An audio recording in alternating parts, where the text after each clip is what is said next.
Bismillah. Alhamdulillah wassalatu wassalamu ala Rasulillah sallallahu alaihi wa ala alihi wa mawalah, amma ba'du. Recording in progress.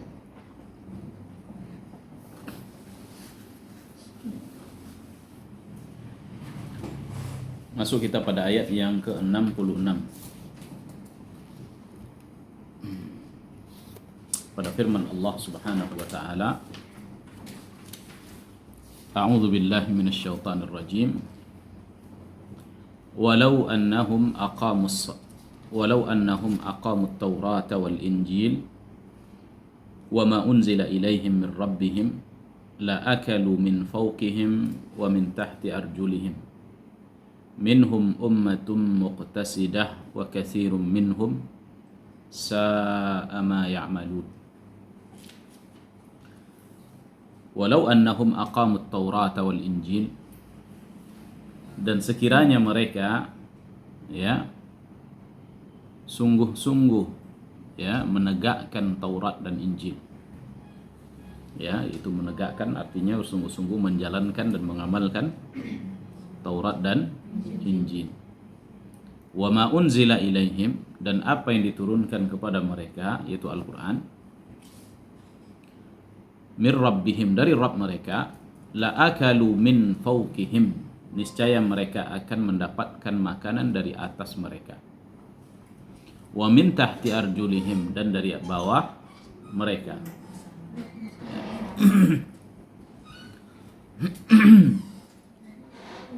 Minhum ummatun muqtasidah, di antara mereka ada kelompok, sekelompok yang jujur dan taat. Wa katsirum minhum sa'a ma ya'malun, dan banyak di antara mereka yang sangat buruk perbuatan mereka. Ini makna ayat secara global.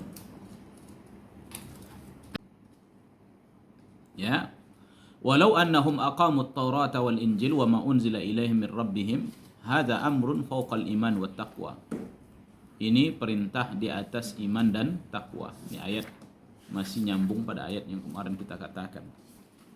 Yang Allah katakan pada ayat sebelumnya, kalaulah seandainya ahlul kitab mereka beriman dan bertakwa, niscaya kami akan hapus dosa-dosa mereka dan akan kami masukkan mereka ke dalam surga An-Na'im. Nah, pada ayat ini Allah pun masih menawarkan kepada mereka sebenarnya.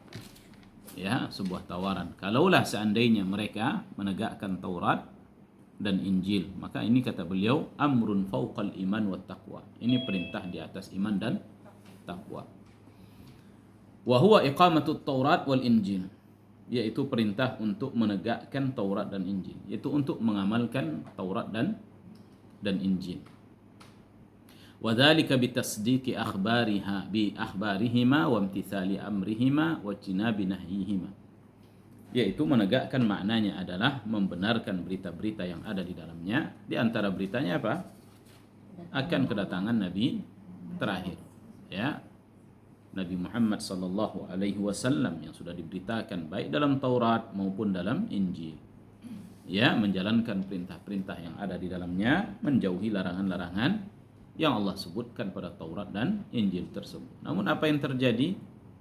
Justru mereka meninggalkan dan merubah hukum-hukum Taurat dan Injil. Justru mereka banyak menisbahkan kepada Allah sebuah hukum yang Allah Subhanahu wa taala tidak menurunkan hujjah kepada mereka.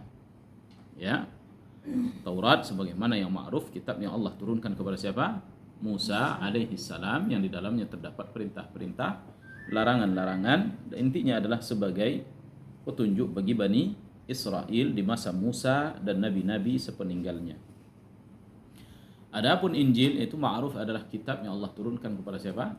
Kepada Isa ibn Maryam alaihi salam, sebagai yaitu revisi dari kitab Taurat yang sudah dirubah oleh kaum Bani Israel dari pengikut Nabi Musa alaihi salam. Maka diturunkannya Injil sebagai revisi dan penutup risalah Taurat. Walau annahum aqamut Taurah wal Injil, hadza yashmal as-sinfain min ahli al-kitab Ya, maka ayat ini ditujukan kepada kedua-dua ahlul kitab, yaitu Yahudi dan Nasrani. Ya, kullun minhuma yajib alaihi iqamatut Taurat wal Injil. Setiap mereka, baik Yahudi maupun Nasrani, mereka wajib untuk menegakkan hukum-hukum Taurat pada diri mereka. Ya. Bagaimana menegakkan Taurat setelah diutusnya Nabi yang mulia SAW, beriman kepadanya, lalu mengamalkan kitab yang terakhir yang diturunkan kepada mereka. Ya, tidak ada pilihan bagi mereka, beriman kepada Al-Quran, ya, beriman kepada Rasul terakhir, yaitu Nabi Muhammad sallallahu alaihi wasallam.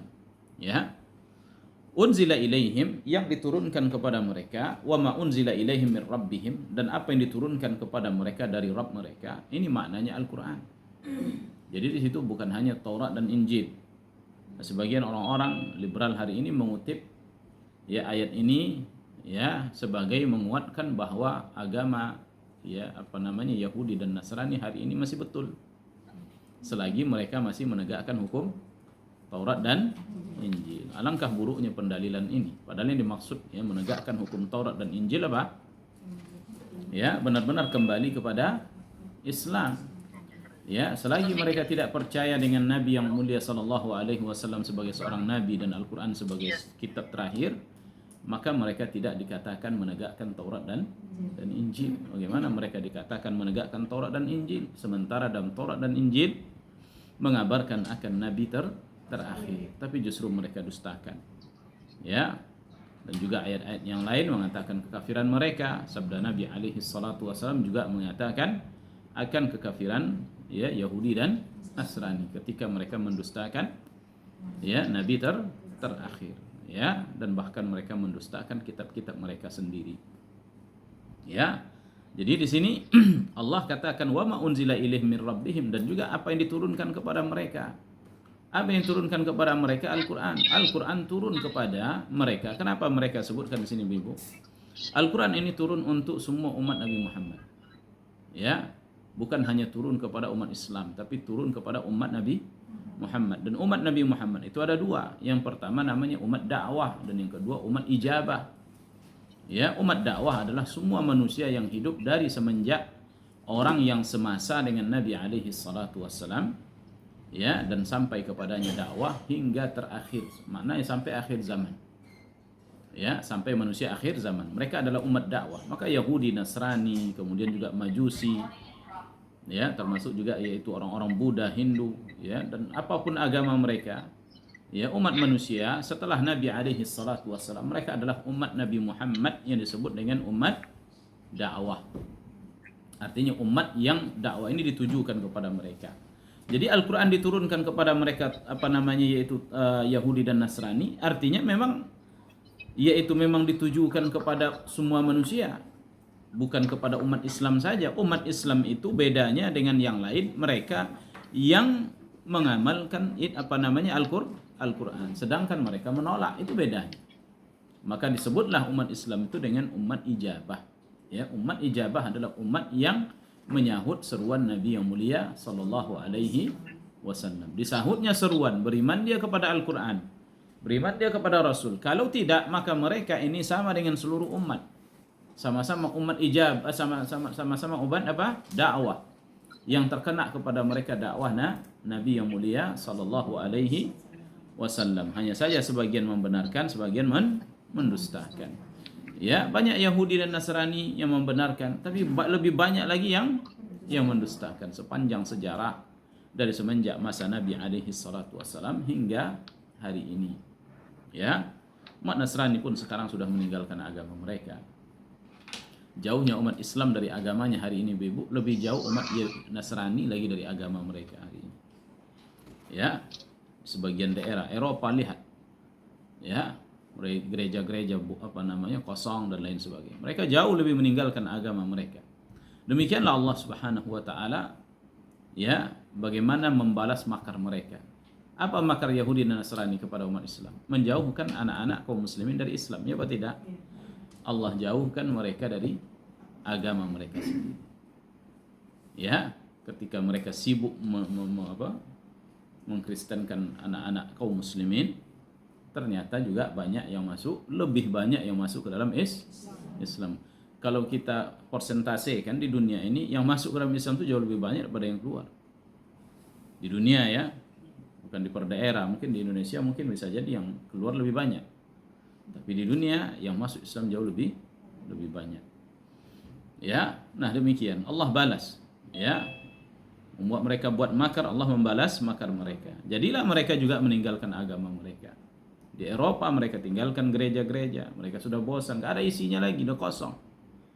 Ya, sebagian besar mereka pindah kepada Islam. Akhirnya umat Islam beli gereja jadikan masjid. Nah, itu banyak terjadi sekarang di Eropa. Ya, sebagian yang masih bersekukuh di dalam agama mereka tinggal yaitu turunan. Contoh apa sekarang? Justru mereka pusat-pusat Kristen negara-negara yang di situ pusat Kristen Ibu. Justru pemerintahnya tidak memperhatikan agama apa saja. Ya, contoh di Prancis. Ya, Prancis itu bagaimana dahulu permusuhannya terhadap Islam. Sekarang itu presiden dia tidak boleh membawa ya embel-embel agama apa saja, semua agama, mau Kristen ataupun yang lain tidak boleh dibawa ke dalam pemerintah. Akhirnya anak-anak mereka tumbuh dengan apa? Cuma tahu bahwa itu namanya agama, tapi isinya mereka nggak pernah tahu lagi. Nggak pernah mereka tahu akan apa? Isi-isi ajaran Kristen lagi. Sehingga ketika datang umat Islam mendakwahkan mereka, cepat mereka merespon. Ya, nah disitulah cepat mereka menerima dakwah ini. Seketika sampai kepada mereka. Bahkan ya dengan hal-hal yang mudah terkadang mereka menerima Islam. Karena di saat mereka sudah jauh dari agama, mereka akan berhadapan dengan kehidupan yang keras, kehidupan yang dibuat oleh siapa? Oleh orang-orang liberal, ya, yang ingin membawa manusia ini kepada ateis sebenarnya, ya, menonaktifkan semua agama. Itu yang dibawa, termasuk ya di sebagian daerah, bahkan di negara-negara Islam yang menganut paham-paham seperti ini. Ya, nas'alullah al-afiyah. Nah, kemudian ya, ini makna dari Allah turunkan kepada mereka apa?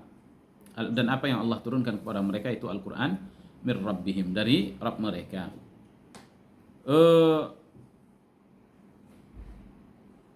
Lalu Allah katakan, kalaulah seandainya tadi mereka beriman, menegakkan hukum Taurat dan Injil serta Al-Qur'an yang turunkan kepada mereka, la akalu min fawqihim wa min tahti arjulihim. Niscaya mereka akan diberi makan dari arah atas mereka dan dari arah bawah kaki mereka. Adapun dimaksud dengan arah atas mereka, Allah turunkan hujan yang penuh dengan berkah. Hujan ada dua. Yang pertama hujan berkah, yang kedua hujan azab.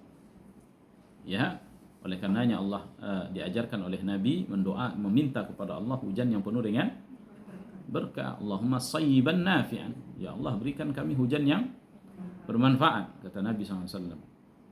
Kalau tidak di akhir zaman, kata Nabi SAW menyebutkan bahwa curah hujan banyak tetapi keberkahannya tidak ada. Menyebabkan kebanjiran, menghancurkan tanaman-tanaman, bahkan manusia, binatang dan lain sebagainya, kendaraan, harta. Ya, ini hujan petaka sebagaimana disebutkan oleh Nabi yang mulia SAW. Adapun hujan berkah adalah hujan yang menjadikan tanah-tanah mereka menjadi subur hingga menumbuhkan tanaman-tanaman untuk mereka. Ya, nah inilah hujan yang berkah. Nah, yang dimaksud dengan akan diberikan makan dari arah atas mereka yaitu diturunkan hujan. Allah katakan wa anzalna minas sama'i ma'an fa akhraja bihi minas samarati rizqan lakum. Kami turunkan dari langit air hujan, maka tumbuhlah dengan sebab air hujan tadi apa? Tumbuh-tumbuhan sebagai rezeki bagi kalian, kata Allah. Ya, sebagai rezeki bagi kalian. Tak mungkin tumbuh tanaman itu tanpa air, dan air datang dari mana? Dari atas, diturunkan hujan oleh Allah. Ya. Adapun wa min tahti arjulihim, dari arah bawah mereka, kaki mereka, yakni nabatul ard, yaitu tumbuh-tumbuhan. Fa yakunullah azza wa jalla dzakara sababan nabat. Ya, Allah Subhanahu wa taala sebutkan sebab tumbuhnya tanaman-tanaman. Ya, sebagaimana Allah katakan walau anna ahlal qura amanu. Ya, ayat yang serupa Allah katakan dalam surat Al-A'raf ayat 96. Walau anna ahlal qura amanu wattaqau, kalaulah seandainya penduduk sebuah negeri mereka beriman dan bertakwa, Lafatahna alaihim barakatim minas sama'i wal ard. Niscaya akan kami bukakan keberkahan dari langit dan dari bumi. Ya, keberkahan dari langit maknanya adalah yaitu dengan turunnya hujan yang bawa berkah. Adapun dari bumi, tumbuhnya tanaman-tanaman. Ya, padi kita, gandum, ya, kemudian apalagi cabai-cabai, bawang-bawang, tomat, timun dan lain sebagainya, dan rempah-rempah, semua tumbuh dari mana? Dari bumi. Alhamdulillah. Ya, negeri kita penuh dengan keberkahan ini. Kita lihat, alhamdulillah. Ya.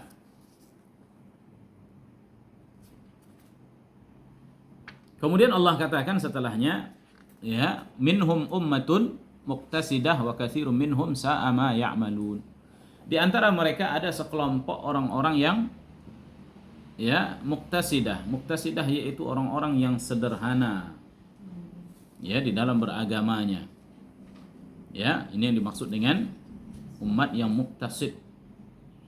Ya, bahwa manusia ini terbagi tiga, Ibu. Ada yang yang berlebih-lebihan, ada yang tak peduli, kemudian yang ketiga yang berada di tengah disebut dengan muqtasid. Ya. Nah, Allah katakan bahwa di antara mereka ada segolongan orang yang muqtasid. Ya, mereka orang-orang yang yang sederhana. Yang sederhana maknanya dalam beragama adalah orang yang menjalankan agama sesuai perintah. Ya, yang tidak kurang dari apa yang diperintah, tidak pula berlebih. Ya, dia menjalankan agama sesuai dengan perintah. Itu yang tepat bagi kita, Ibu. Allah katakan, "Fastaqim, ya, kama umirta wala tatghaw." Ya, luruslah kamu sebagaimana yang diperintah dan jangan kamu berlebih-lebihan. Ya, inilah umat yang muqtasid itu, yang berada di atas sesuai dengan perintah. Apa yang disuruh dia jalan, yang tidak enggak. Orang yang aman dari bid'ah dan aman dari apa? Meremehkan agama. Meremehkan agama maknanya mereka banyak, ya, perintah-perintah yang wajib yang mereka tidak amalkan. Banyak larangan yang mereka tidak indahkan. Itu yang meremehkan. Yang berlebih-lebihan, mereka tak terjatuh ke dalam dosa yang besar. Ya, tetapi mereka berlebih-lebihan di dalam agama seperti para pelaku bid'ah dan orang-orang yang berlebih-lebihan di situ. Nah, Ahlus Sunnah wal Jamaah di antara ini dan itu, yaitu yang muqtasid tadi ini. Ya, apa yang diperintahkan oleh Allah dan Rasul dan apa yang dicontohkan itu yang dia lakukan. Tidak tinggalkan, sudah selesai. Ya, dan alangkah banyaknya amalan yang diajarkan oleh Rasul SAW. Yang kalau seandainya kita fokus di situ saja, ya tak mungkin dapat kita mengamalkan semua, ya kan? Ya, berapa banyak amalan. Ya, untuk istiqamah semuanya nggak mungkin bisa tegak. Jangankan untuk, ya, menambah, ya, beberapa amalan yang ada dalam agama ini, untuk mengamalkan yang ada saja belum kan sempurna kita lakukan. Ya, alangkah banyaknya amalan ajaran agama ini yang masih kita tinggalkan, Ibu. Ya. Jadi sebenarnya kita nggak berhajat kepada bid'ah, itu kita nggak berhajat. Ya, nggak ada kebutuhan kita kepada bid'ah. Nggak ada butuhnya kita merayakan Maulid Nabi dan lain sebagainya. Kenapa? Banyak amal yang lain, ya, yang harus kita kerjakan. Ya, sunnah-sunnah sehari semalam. Ya, ada sebuah kitab namanya 1000 Sunnah Sehari Semalam. Bisa diamalkan semua? Oh, iyalah, mungkin sehari dia bikin sesten, besok dah dia tinggalkan. Ya kan? Capek. 1000, Ibu. Itu baru yang disingkat-singkat. Belum lagi ada yang kecil-kecil dan lain sebagainya. Yang lebih banyak lagi. Tahu kita. Ya, banyak sunnah. Sunnah salat malam 11 rakaat. Itu aja kita nggak teramalkan. Kecuali di bulan Ramadan. Itu pun kan rame-rame. Udah telat dan entah dia tegak kan enggak lagi. Dasar dah nggak bisa lagi. Tidur aja sampai pagi lagi. Kita nggak berhajat kepada bid'ah. Amalkan aja yang ada. Ya, yang ada, pelajari mana amal itu, amalkan. Ini muqtasid, Ibu. Wa katsirun minhum sa'a ma ya'malun, dan banyak di antara mereka yang buruk perangai mereka. Maknanya yang buruk di sini masuklah dua kelompok tadi yang saya katakan. Yang pertama, umat yang tidak peduli dengan agamanya, ya, yang itu kurang dalam menjalankan perintah, banyak perintah-perintah yang tidak dia dikerjakan, banyak larangan-larangan yang dia langgar. Dan yang satunya lagi apa? Umat yang berlebih-lebihan, yang memasukkan perkara yang bukan agama ke dalam agama. Ini orang yang dianggap orang taatnya. Ya, bejatnya bejat sekali, taatnya kelaluan apa? Keterlaluan begitu ya. Ya, bejatnya bejat sekali, tidak menjalankan perintah dan tidak meninggalkan larangan. Ya, yang taatnya berlebih di dalam beragama. Yang bukan agama mereka amalkan. Bernyanyi di gereja, adakah perintah Allah seperti dalam Taurat dan Injil? Nggak ada, Ibu. Ya, nggak ada, yaitu beribadah dengan cara seperti yang dilakukan umat Nasrani hari ini, yang kita lihat di gereja-gereja mereka, dengan membawa gitarnya lalu pianonya, kemudian setelah itu mereka paduan suara yang disebut dengan apa namanya itu, nggak tahu lah apa namanya, ya, lalu mereka suara-suara sedih, nyanyi-nyanyi sedih dan lain sebagainya, ya, habis itu memuji-muji Yesus, ya kan, sambil meminta-minta, ya, dan lain sebagainya, seperti yang dilakukan oleh sebagian umat Islam mencontoh mereka, ya, dengan memuji-muji, ya, Nabi, memuji-muji Allah, hanya begitu saja, sampai doa pun dibuat nyanyi, ya, Rabbana atina fid dunya hasanah dinyanyikan, ya kan, asal juga apa, Astaghfirullahaladzim alladzi la ilaha illa huwal hayyul qayyum pun dinyanyikan. Mereka tak serius meminta, ya, tak serius berdoa, tapi yang serius apa? Nyanyi, ya, paduan suara biar indah dan lain sebagainya. Seperti umat Nasara melakukan amal demikian. Bukan perintah dari Nabi Isa, bukan dari Allah. Itu bid'ah yang ada dalam agama mereka. Ya, belum lagi bid'ah menganggap Nabi mereka sebagai Tuhan dan lain sebagainya. Nah, ini dua kelompok ini. Ya, yang bejatnya bejat dan yang taatnya keterlaluan, mengamalkan yang bukan agama. Nah, ya, makna dari ayat tersebut. Baik, kemudian faedah dari ayat ini pertama, anna iqamat asy-syari'ah fi kulli zaman, menegakkan syariat ini wajib sepanjang zaman. Menegakkan syariat wajib hukumnya sepanjang zaman. Ya, dan dia merupakan sebab dari kebaikan, dan dia merupakan sebab dari segala kebaikan. Ya, dan dia merupakan sebab segala kebaikan. Ya, makna dari faedah ini bahwa segala kebaikan, sampai situ. Sampai di situ ya. Makna dari faedah ini jelas ya Ibu, bahwa hukum Allah tidak boleh tidak ditegakkan. Ya, wajib ditegakkan. Walaupun mungkin tidak secara umum seperti para khalifah di masa-masa dahulu, paling tidaknya yaitu di bagian daerah. Ya, atau paling tidaknya di setiap diri-diri seorang muslim. Alhamdulillah. Ya, dengan tegaknya dakwah Islamiyah, ya, ajaran Islam tegak pada diri orang masing-masing, sehingga orang melihat inilah Islam. Ya, dia melihat Islam itu pada orang-orang yang taat di dalam beragama. Ya, demikian. Ini maknanya. Dan apabila Islam ditegakkan, ya, oleh negaranya umpamanya, kebaikan akan Allah turunkan untuk mereka. Jika ditegakkan oleh orang per orang, kebaikan akan mereka dapatkan.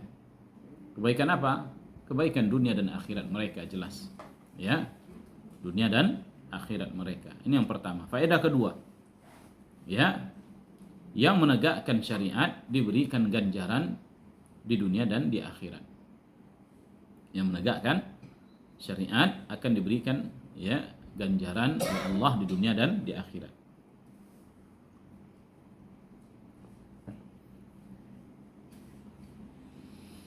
Yang ketiga, yajuzu targhib an-nufus al-bashariyah fi fi'li at-ta'at bima yazkur min thawabid dunya.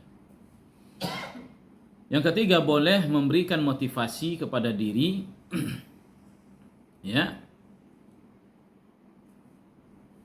boleh memberikan motivasi kepada diri dengan ganjaran dunia ketika melakukan ketaatan. Ya, dengan ganjaran dunia untuk melakukan ketaatan. Paham nggak di faedah ini, Ibu? Nggak jatuh sirik. Boleh memberikan motivasi, boleh, ya. Di sini beliau sebutkan, ya saya baca ya. Hendaknya perhatikan sini apa kata, enggak usah tulis ya. Wa ala had falau anna insanan amila amalan salihan yurid an yanal husnad dunya wal akhirah. Kalau seandainya seseorang melakukan sebuah amal saleh yang menginginkan kebaikan dunia dan akhirat, fa innahu la yulam, maka orang ini tidak tercela, ya. Dunia ketaatan yang kita lakukan tujuannya untuk apa? Kebaikan dunia dan akhirat, ya. Li'annahu law kana hunaka luwima ma dzakara Allah Subhanahu wa taala ma yahsulu min thawabid dunya. Kalau seandainya di sana ada celaan, yaitu mengharapkan pahala dunia, ganjaran dunia, tentunya Allah Subhanahu wa taala tidak akan sebutkan demikian. Ya, oleh karena itu disebutkan dalam ayat apa? Niscaya akan diberi makan mereka dari atas mereka dan dari atas dan dari bawah kaki mereka. Ini pahala dunia, Allah Subhanahu wa taala memotivasi mereka untuk mengamalkan Taurat dengan motivasi apa? Dunia, kan? Ya, Nabi Nuh juga sebutkan, "Istaghfiru rabbakum innahu kana ghaffar." Minta ampun kalian kepada kalian, Rabb kalian Maha Pengampun. Yursilis samaa 'alaikum midrara. Akan dia kirimkan hujan dari langit. Ya, wa yumdidkum bi amwalin wa banin, dan akan memperbanyak anak-anak dan harta-harta kalian. Wa yaj'al lakum anhara, dan akan Allah alirkan sungai kepada kalian. Ya, dan terus dari faedah-faedah dunia sebutkan oleh Nabi Nuh alaihi salam. Jadi boleh memotivasi orang demikian. Umpamanya ada orang miskin dan lain sebagainya, lalu boleh kita motivasi, jika engkau ingin kaya amalkan ini, ya, boleh seperti itu. Atau umpamanya dia sakit, jika engkau ingin sembuh amalkan ini, ya. Tapi amal tersebut ya datang dari Nabi yang mulia SAW, bukan yang dibuat-buat. Ya, contoh Nabi SAW sebutkan, ya, obatlah orang sakit kalian dengan banyak bersedekah. Lalu dia katakan, jika engkau ingin sembuh dari penyakitmu, sedekahkan hartamu. Sedekahlah dia. Belum, kata dia, sedekah aja lagi. Belum, sedekah lagi. Sampai umpamanya sudah sepertiga harta dia itu dia sedekahkan, mungkin baru Allah sembuhkan. Karena bisa jadi kan disedekahkan harta dia miliaran, baru 100 juta, ya kan? 100 juta dia sudah merasa kehilangan belum? Belum. Bisa jadi mungkin Allah belum sembuhkan. Sampai 200 juta, 300 juta, 400 juta. Taruhlah harta dia 1 miliar, 500 juta, udah merasa berat, sudah hampir sedikit, tapi dia masih ada 500 lagi, kan gitu kan? Bisa jadi sampai nampak kejujuran dia, gitu kan? Sampai umpamanya sudah disedekahkan, tinggal 300 juta untuk dia lagi, ya, dan lain sebagainya. Dan itu untuk kewajiban mungkin bisa jadi setelah itu Allah sembuhkan. Sudah tampak belum kejujuran dia? Tampak, ya. Nah demikian. Jadi bisa jadi demikian, bukan berarti sedekah dia miliaran, sedekah 5.000. Tak jujur itu. Tak jujur, 10.000 lah, 10.000 kan. 100.000 aja kecil. Ya, itu tak jujur. Ya, kalau yang jujur ya dia terus dan lain sebagainya. Ada kisahnya itu, sampai dia sedekahkan hartanya habis. Ya, sembuhkan oleh Allah. Jatuhnya sama nanti. Habis berobat, habis dengan sedekah. Ya kan? Habis karena berobat, jatuhnya kadang-kadang lebih banyak juga. Cuma ya berobat ini dia melihat kebiasaan banyak orang sembuh, tapi juga banyak yang tidak sembuh. Dan sini yang menjamin siapa? Allah. Karena banyak tak mencoba, akhirnya kurang yakin. Coba orang sedunia ini main sedekah aja sembuh. Sakit gigi sedekah sembuh. Sakit kepala sedekah sembuh. Sakit kaki sembuh. Ya, lain sebagainya. Pasti orang ikut, ya atau tidak? Cuma karena nggak ada, kurang yakin kita. Nggak ada yang coba, ini aja lah yang jelas, kata dia kan. Beli bodrek aja dah hilang.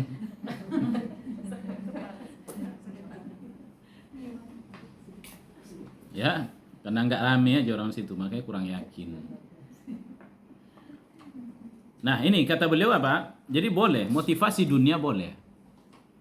Fa'ala kulli hal naqul innal insan iza qama biqalbihi iradati dunya Kata beliau, apabila seorang, ya, apabila di hatinya ada keinginan dunia, lakin la ala anha wal ba'is, tetapi bukan itu yang memotivasi besarnya, ya, maka ini tak ada masalah. Seperti orang bersedekah tadi.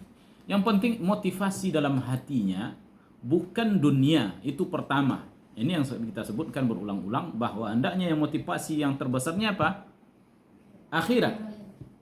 Dia ingin mendapatkan ridha Tuhannya, kecintaan Tuhannya, dia ingin selamat dari azab Tuhannya. Dia tahu ini perintah Tuhannya, dia lakukan. Dia ingin sembuh dengannya, dia ingin dapat pahala, dia ingin memperkaya diri dengan bersedekah. Maka boleh dia meniatkan demikian, ya. Saya ingin sedekah, maka saya bagi-bagi harta saya. Saya ingin kaya, saya bagi-bagi harta. Ya, boleh bagi seorang dengan motivasi dunia seperti itu. Ya, nah ini yang dimaksudkan oleh beliau. Faedah berikutnya, annahu yajib ala ahli kitab an yuqimul Qur'an kama yajib an yuqimut Taurah wal Injil. Ahlul kitab sebagaimana mereka wajib menegakkan Taurat dan Injil, juga wajib menegakkan hukum Quran. Mereka juga wajib menegakkan hukum Al-Quranul Karim. Ini faedah keberapa? Keempat.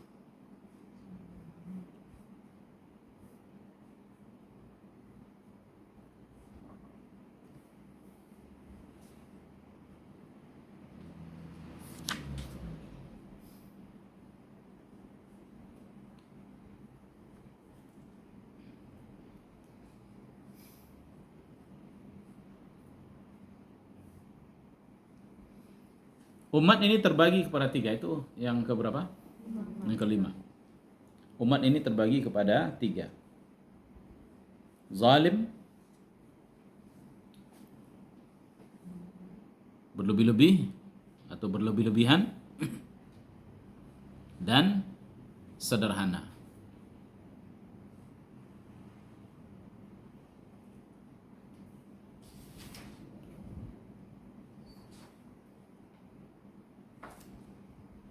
Nah, ini makna apa namanya, faidah dari ayat. Kita lanjut pada ayat berikutnya ya, ayat 67. Allah berfirman pada ayat yang berikutnya,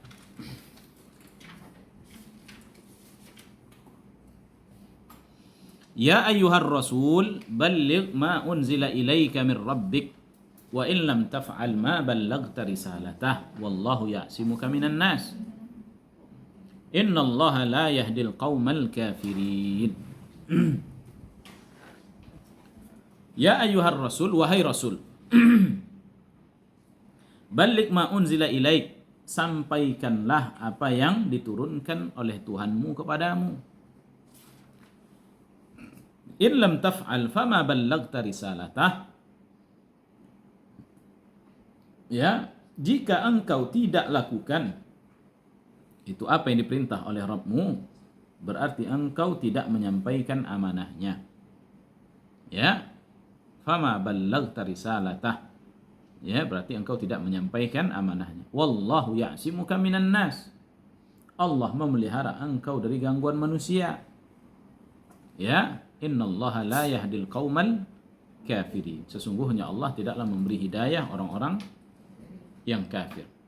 Ayat ini, ya, secara umum Allah memerintahkan kepada Rasul, maknanya Nabi Muhammad sallallahu alaihi wasallam di sini, untuk menyampaikan Islam. Ya, untuk menyampaikan apa yang diturunkan kepadanya dari ajaran Islam. Dan Nabi alaihi salatu wasallam sudah menyampaikan Ibu. Ya, semua yang sudah disampaikan oleh beliau, ya, dan tidak ada satu pun bagian dari agama ini kecuali sudah dia jelaskan. Dalam sabdanya kata Nabi SAW, katakan apa? Tidak ada satu pun amalan yang mendekatkan kalian ke dalam surga kecuali aku sudah memberitahunya dan menganjurkan kalian untuk mengamalkan. Dan tidak ada satu pun perbuatan yang dapat menjauhkan kalian dari neraka, aku pun sudah mengingatkannya kepada kalian. Jadi tidak ada yang tidak disampaikan. Bahkan sahabat menyaksikan akan hal tersebut, bahwa tidaklah seekor burung yang mengepakkan sayapnya di udara kecuali Nabi kita sudah menyampaikan kepada kita ilmunya. Allah pun sudah mengatakan, ma farratna fil kitabi min syai'. Kami tidak ada satu pun yang kami ya alfakan di dalam Al-Qur'anul Karim. Segala sesuatu dijelaskan. Hingga turunlah ayat terakhir menjelang wafatnya beliau, yaitu al-yauma akmaltu lakum dinakum, hari ini sudah kusempurnakan untuk kalian agama kalian. Ya sudah, selesai. Waraditu lakumul Islam madina, dan sudah kuridhai Islam sebagai agama bagi kalian. Nabi SAW wafat sementara syariat ini sudah sempurna. Al-Quran sempurna diturunkan. Tidak ada satu ayat pun yang ketinggalan atau yang sengaja ditinggalkan oleh Nabi atau yang dilupakan oleh beliau, tidak. Demikian juga tidak ada satu pun dari pengamalan agama atau pengamalan Quran tersebut kecuali Nabi SAW pun sudah mempraktekkannya, baik dengan perbuatannya sendiri atau dengan ucapannya atau dengan sifat-sifat keseharian beliau atau dengan apa yang ia setujui para sahabatnya. Jadi apa yang terjadi di masa Nabi SAW itu merupakan terjemahan dari Al-Quranul Karim. Ya, jadi tidak ada maksud Al-Quran satu pun yang tersembunyi. Semua sudah terjelaskan melalui yang tadi, perbuatan Nabi, ucapan Nabi, kemudian sifat Nabi, kemudian takrir Nabi, persetujuan Nabi SAW terhadap perbuatan para sahabatnya. Dia merupakan tafsir dari Al-Quran, sehingga tidak ada satupun ayat yang tidak memiliki tafsirnya. Ya, dengan itu pula lah Al-Quran itu ditafsirkan. Ya, ini menunjukkan bahwa agama itu sudah sempurna. Tidaklah Nabi SAW diwafatkan kecuali setelah sempurnanya agama ini. Ini menunjukkan bahwa beliau sudah menyampaikan agama. Apabila agama sudah sempurna, tentu tidak lagi memerlukan tambahan. Sebagaimana tidak boleh dikurangi, juga tidak boleh ditambah. Dia dikurangi, maka jadilah dia umat yang meremehkan.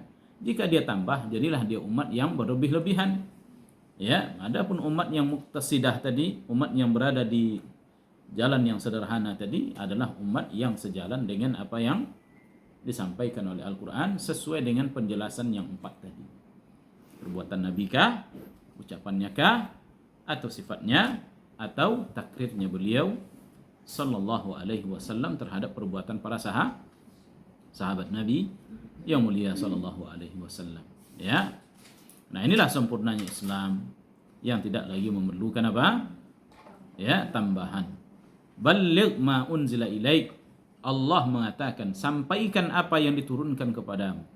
Allazi unzila ilaikal Qur'an, yaitu Al-Qur'an ini. Kama qala ta'ala, sebagaimana yang Allah juga sebutkan dalam surah An-Nahl, wa anzalna ilaikadz dzikra. Kami turunkan Al-Qur'an ini, ya, adz-dzikra, yang mana dia merupakan, ya, sang pemberi peringatan, litubayyina linnas ma nuzila ilaihim, supaya atau agar engkau menjelaskan kepada manusia tentang apa isi kandungan Al-Quran itu, supaya engkau jelaskan kepada manusia. Maka Nabi SAW menyampaikan, ya, segala sesuatu lafaz makna yang terkandung dalam ayat Al-Quran. Walidzalika tajid ba'dul ayat yufassiruhan Nabi. Oleh karena terkadang kita dapatkan Nabi SAW menafsirkan sejumlah ayat yang memang terkadang perlu penjelasan makna. Ya, dijelaskan oleh Nabi SAW. Ya, bahwa yufassiruha biqaulihi wa yufassiruha bifi'lihi.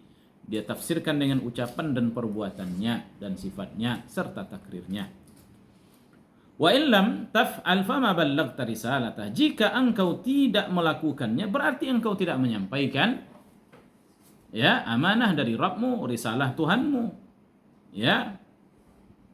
Nah, ini Allah Subhanahu wa taala memberikan teguran. Ya.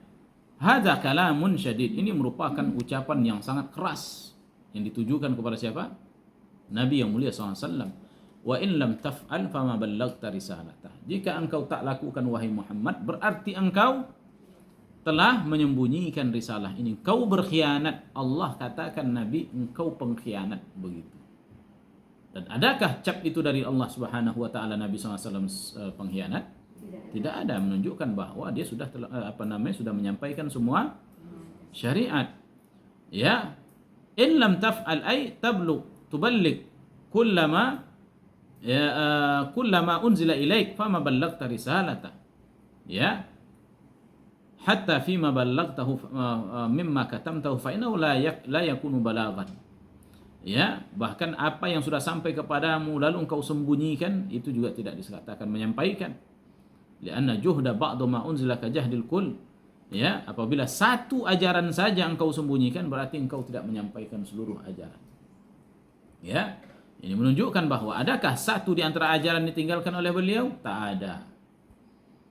Semua sudah ada keterangan dari beliau sallallahu alaihi wasallam dan dipahami oleh siapa? Para sahabat dengan sejelas-jelasnya yang nanti mereka akan sampaikan ajaran ini kepada manusia yang lain. La yumkin an tu'min bi syai'in wa tunkir syai'an. Enggak mungkin kita beriman dengan sebagian lalu kita ingkari sebagian. Yang dikatakan beriman dengan semuanya, ya. Nah, ini maknanya. Wa in lam taf'al fama ballaghta risalata rabbik. Ya. Itu risalah Rabbmu. Ya, Allah menyandarkan risalah itu kepada dirinya. Menunjukkan apa? Ini bukan risalah yang datang begitu saja. Ini datang dari Rabb pencipta langit dan bumi. Tak layak bagimu wahai Muhammad untuk menyembunyikan atau untuk berkhianat, tidak menyampaikan satu di antara ajaran tersebut. Ya, bukan risalah yang datang dari Nabi SAW sendiri yang dia buat-buat, enggak. Tapi dari siapa? Ya, dari Rabbnya. Makanya Allah katakan wallahu ya'simuka minan nas. Allah akan menjagamu dari manusia. Apa maknanya ini? Maknanya, apabila engkau sembunyikan satu dari ajaran tersebut karena engkau takut kepada manusia, maka Allah katakan Allah akan menjagamu dari manusia itu. Ya, itu maknanya. Artinya apa? Ya, jangan ada satu ajaran pun yang tidak engkau sampaikan karena takut ancaman manusia. Ya, dan Nabi SAW sudah lakukan sehingga dia diancam. Ya, diancam dia di Mekah sampai pada tingkat dia diusir dan dibunuh. Para sahabatnya banyak yang mati. Ya, di Madinah harus berperang menghadapi mereka. Tak peduli Nabi SAW. Oleh karenanya ajaran Islam tidak boleh sembunyikan Ibu. Siapa yang sampai kepada dia agama ini wajib dia untuk menyampaikan. Ya, dan jawabannya tegas, tidak sesuai dengan selera orang. Siapapun yang bertanya kepada kita, apa dia orang biasa, pejabat, presiden, atau jenderal dan lain sebagainya, tetap yang namanya jawaban kita tetap sama. Apa yang disampaikan oleh Allah itu yang disampaikan. Ya, umpama kita bertanya, gimana sikapmu terhadap orang kafir? Siapa mereka? Kafir mereka, udah. Ya, bagaimana apa kata-katamu terhadap orang non-muslim? Mereka kafir sebagaimana firman Allah, udah gitu. Umpama kita ditanya oleh sebagian sempat ada orang ditanya itu, gimana sikapmu terhadap? Jawab, ya, bahwa mereka orang kafir sebagaimana Allah kafirkan. Ya, ya begitu. Walaupun nanti terkadang harus menerima sejumlah resiko, kalau itu kami penjara. Sampai engkau mengatakan mereka bukan kafir. Wah, itu sudah sama seperti merubah keyakinan, Ibu. Nah, ini juga para ulama dahulu mereka dihadapkan dengan seperti masalah ya Al-Quran makhluk apa tidak. Itu banyak para ulama ini penjara dan banyak dipenggal kepalanya. Sebagian ada yang berkilah mengelakkan diri dari apa? Pembunuhan. Sebagian ada yang menyerah tetapi untuk hati saja, seperti apa? Kisah Yasir Ammar bin Yasir disuruh untuk mengatakan kata-kata kufur, ya, akhirnya dia ucapkan tetapi bukan dari hatinya, lalu dia datang pada Nabi, turun ayat, tak ada masalah asalkan hatinya tenang dengan iman. Sebagian ada yang tegar, Imam Ahmad tegar, dia nggak bisa, kalau sempat saya berpura-pura juga sudahlah, ya, yang dia khawatirkan apa, belakangan, ya, masih panjang sejarah umat Islam ini, ya, nanti mereka akan menganggap bahwa Al-Quran itu adalah makhluk sepanjang sejarah sehingga mereka akan remehkan Quran. Akhirnya dia bertahan, Allah selamatkan dia. Ya, nah demikian juga Nabi alaihi salatu wasallam, Allah jaga Nabi SAW. Bahkan dalam suatu malam Nabi SAW pernah dalam istilahnya khawatir penuh. Ya, sampai malam itu dia berdoa di dalam rumahnya, apa kata Nabi SAW? Ya Allah, utuslah seseorang yang dapat menjaga. Sampai begitu Nabi SAW. Nabi hal yang manusiawi, takut biasa. Khawatir, takut itu biasa. Ya, sehingga Nabi SAW berdoa supaya ada yang menjaganya. Ya, dia panjatkan doa, tiba-tiba ada seorang sahabat yang seperti menghunus pedang di luar. Ternyata ada seorang sahabat Nabi SAW keluar, siapa engkau? Disebutkan saya fulan. Ya, yaitu Amr bin As. Ya, dia sebut bukan Amr bin siapa namanya? Sa'ad bin Malik, ya, Sa'ad bin Abi Waqqas. Dia sebutkan saya Sa'ad. Ya, kenapa kamu sini? Disebutkan saya khawatir engkau akan diganggu. Ya, begitu Nabi SAW. Intinya apa? Nabi SAW ini menunjukkan bahwa beliau ya dijaga oleh Allah Subhanahu wa taala dalam menyampaikan syariat. Cuma terkadang ketika menyampaikan syariat ya kita harus pilih-pilih. Mana yang lebih terdahulu kita sampaikan ya dan mana yang belakangan. Ya, tidak semua harus disampaikan di awal, tapi semua harus disampaikan. Tapi tidak mesti semua harus disampaikan di awal. Ada yang terkadang ya kita sampaikan di awal untuk pengikat hati sehingga ketika mereka sudah terikat baru kita sampaikan beruntun ajaran Islam sehingga nanti apabila hati mereka sudah terikat maka apa saya yang akan disampaikan kepada mereka mereka siap akan terima.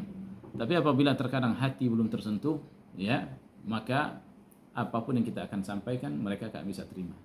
Oleh karenanya terkadang ya orang yang hakim yang bijak dalam perkara ini karena banyaknya yaitu pengalaman selama ini dan banyak yang dia baca, dia dapat menempatkan apa yang pertama sekali yang harus disampaikan di dalam agama ini ya sehingga yaitu yang lain bisa dia sampaikan begitu dari ajaran-ajaran agama yang mungkin bagi mereka merasa hal itu adalah hal yang berat lah, maka kita sampaikan hal yang dapat menarik mereka terlebih dahulu baru sampaikan yang lain. Nah demikian intinya semua agama wajib disampaikan, akan tetapi hendaknya kita memilih apa yang pertama sekali harus kita sampaikan ya untuk tersampaikannya yang lainnya. Demikian, jangan salah di sini.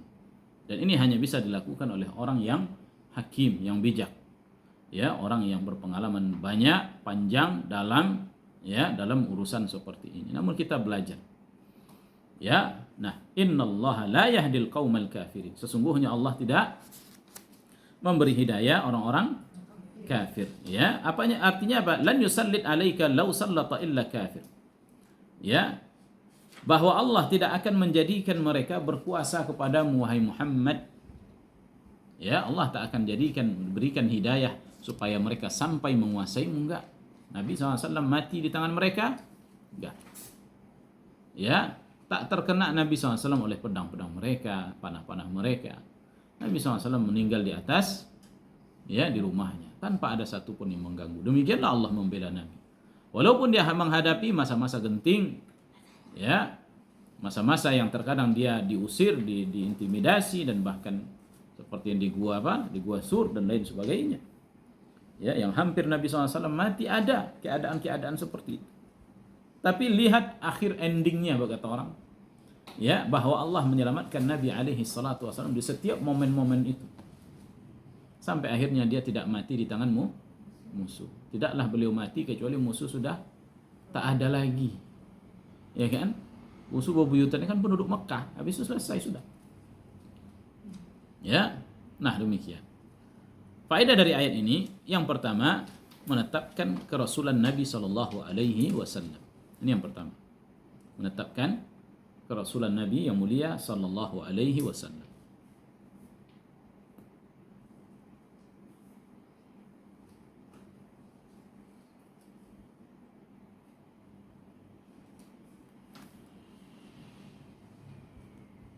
Yang kedua, wajib atas Rasul menyampaikan segala apa yang diturunkan kepadanya. Wajib atas Rasul menyampaikan segala apa yang diturunkan kepadanya. Dan tidak ada Rasul yang berkhianat.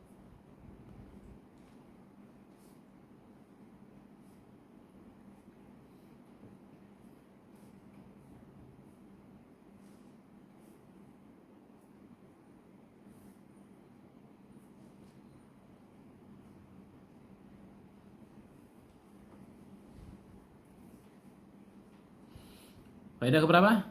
Ketiga, bantahan kepada orang Syiah Rafidhah yang mengatakan Al-Quran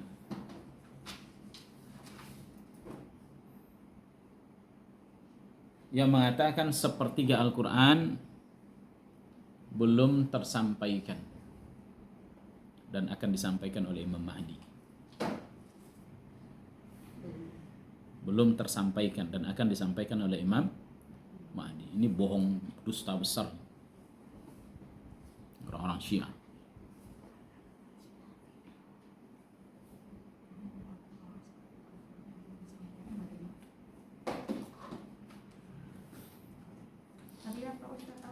bantahan kepada Syiah, Rafidhah. yang mengatakan bahwa sepertiga Al-Quran belum tersampaikan dan akan disampaikan oleh Imam Mahdi menurut dugaan mereka. Tulis terakhir menurut dugaan mereka.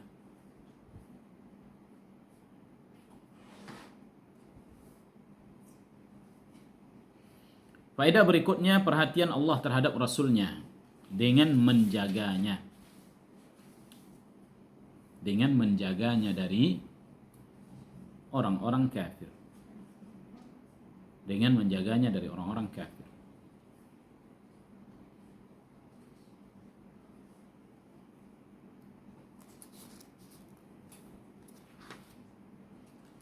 Faedah berikutnya, para ulama wajib menyampaikan ajaran syariat sesuai dengan yang sampai kepadanya. Sesuai dengan yang sampai kepadanya. Wajib atas ulama, apa tadi kalimatnya? Para ulama wajib menyampaikan ajaran syariat sesuai dengan yang sampai kepadanya. Ya, kalau para ulama kan tidak semua kan, sebagian besar dari ajaran syariat iya. Maka itu yang mereka sampaikan. Dan ini firman sabda Nabi apa? Ballighu anni walau ayat. Sampaikan dariku meskipun hanya satu ayat, enggak boleh disembunyikan. Ulama tidak boleh menyembunyikan ilmu. Oleh karenanya ulama wajib mengajar. Penuntut ilmu ya kayak kita ini penuntut ilmu wajib juga mengajar. Enggak boleh dia penuntut ilmu, ilmunya banyak, kerja dia umpamanya. Habis tak peduli dia dengan mengajarkan ilmu. Ini berbahaya. Dia tahu ilmu, tapi dia tidak, tapi sibuk dengan mencari dunia. Ya. Tapi dia wajib mengajar, wajib dia mengajarkan kepada umat. Dan mengajarkan kepada umat ya seperti ini. Dengan apa? Ya, menyampaikan yaitu tafsirul Quran, hadis-hadis Nabi SAW sesuai dengan kemampuan mereka masing-masing. Ya.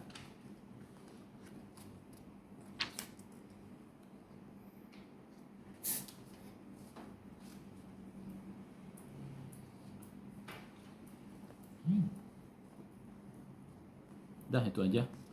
Ya. Beberapa faedah dari ayat ini. Insyaallah nanti kita masuk pada ayat yang keberapa? 78. Wallahu taala a'lam. Yang bertanya fadhal Ibu.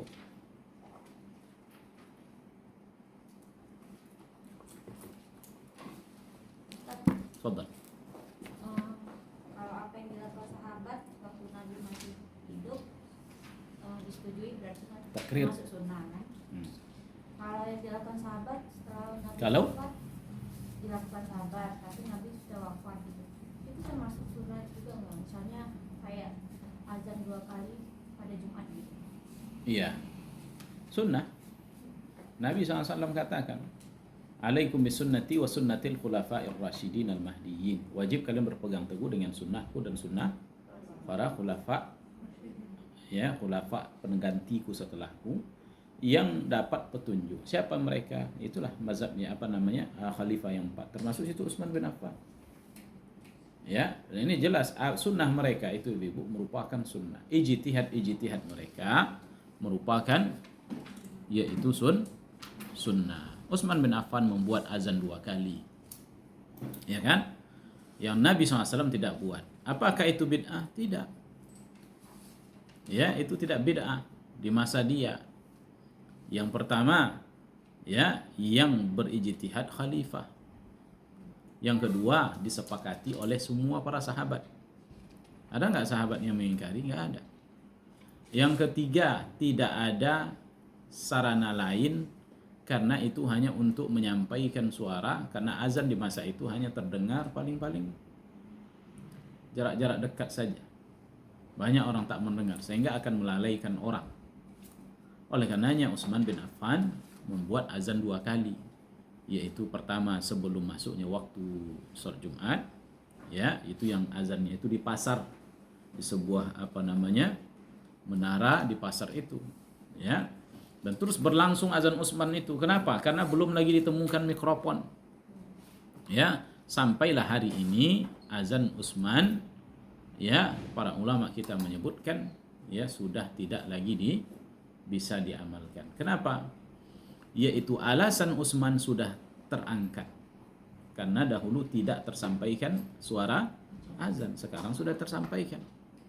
Ya, di antara mengatakan demikian Syekh Albani bahwa tidak ada lagi sunnahnya mengamalkan azan 2 kali pada hari Jumat. Apa gunanya coba? Kecuali cuma mengingat saja, mengenang saja kan? Hanya untuk itu aja, mengenang bahwa hari Jumat itu ini azannya Utsman. Ya, yang lebih tepat bahwa tidak perlu lagi diamalkan. Ya, namun bagi yang mengamalkan, ya tak ada masalah bagi dia. Artinya begini, yaitu tidak kita permasalahkan, ya tidak katakan mereka bid'ah dalam perkara itu, enggak. Ya, yang azan 2 kali hari ini, ya kita juga tidak mengatakan dia bid'ah disebabkan itu, enggak. Karena memang ada pendahulunya siapa? Utsman bin Affan. Namun yang terpilih itu tetap satu azan. Kecuali kalau pendapat tersebut yaitu ijtihad para sahabat namun diingkari oleh yang lain, maka itu tidak diambil. Ya, ijtihad yang seperti itu tidak dianggap.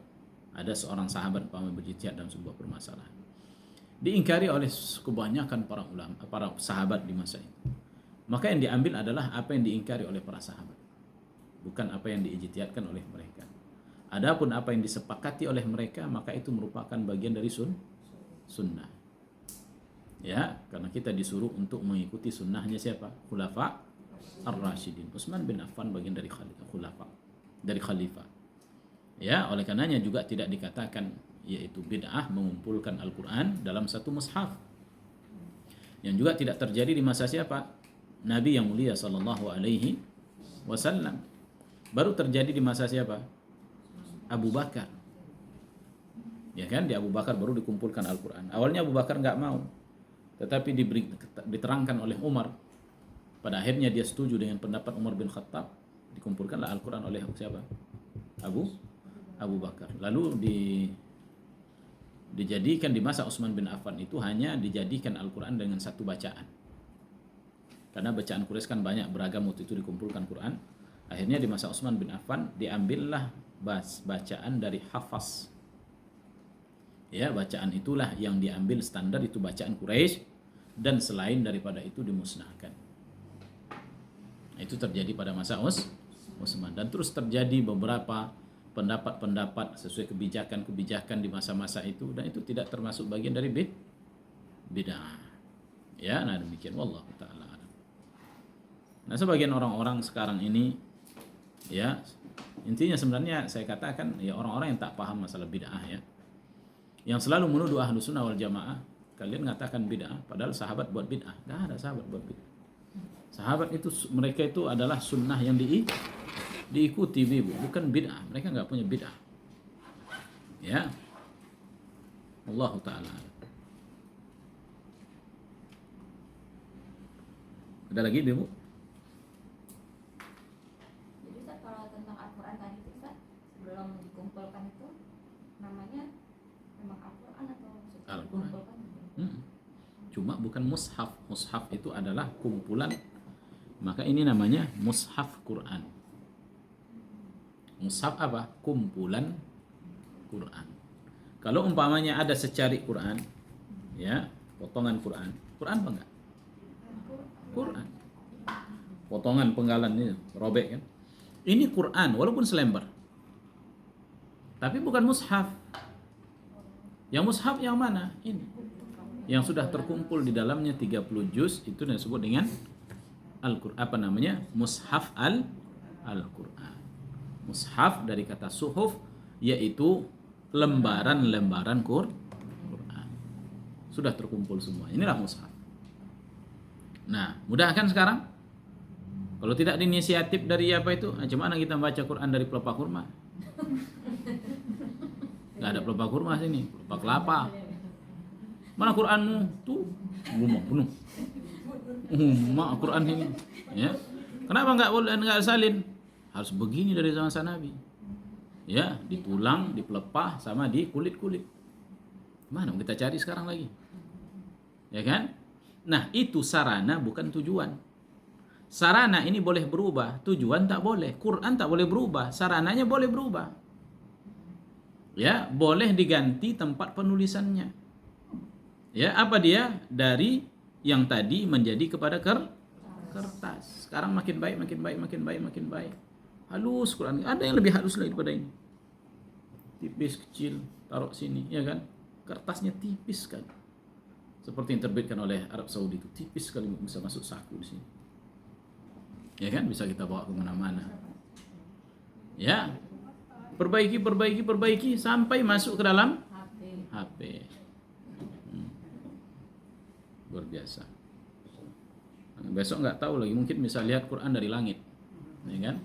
Mungkin ada center ini keluar Quran dan lain sebagainya.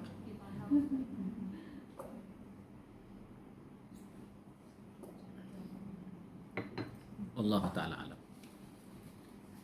Cukup dulu, semoga bermanfaat.